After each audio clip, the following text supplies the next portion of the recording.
As the world struggles to respond to the COVID-19 pandemic, a child survival crisis looms in the months ahead.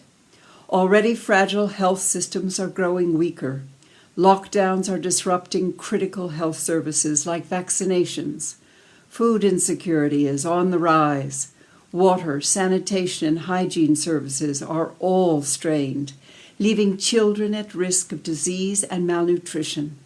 In some communities, expecting mothers are unable or afraid to go to the health centers to give birth.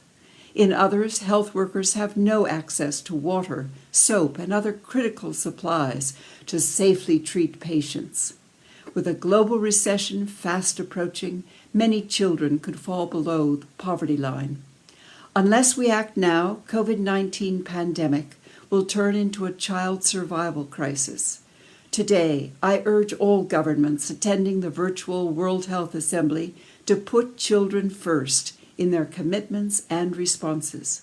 Invest in critical health, nutrition, and wash services to protect children from disease and reduce preventable deaths. Increase access to medicine and nutritious food, and to clean water and soap for hand washing.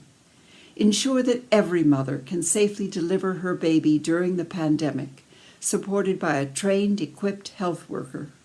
And support the Gavi Vaccine Alliance to reach every child with routine vaccinations, the greatest weapon we have to prevent future outbreaks and epidemics.